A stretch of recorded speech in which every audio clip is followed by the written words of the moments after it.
Hello Joyland and Sweet Home guests. Today I'm going to tell you about this special soap right here.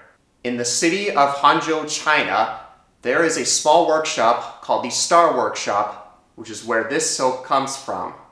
The owner, Ms. Zhang Yan, guides a team of young people with disabilities and teaches them how to work there. What you are seeing right here is a product from that workshop. This is lavender scented soap.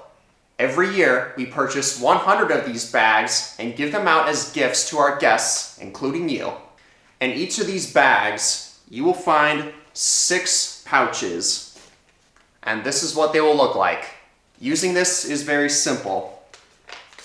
Just open it up, and you will find the soap inside.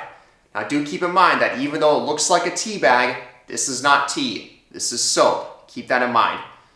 This is made by all natural ingredients, and it is lavender scented. The way to use this is pretty simple. You just have to soak it, and you can use it in the shower, or you can wash your hands with it.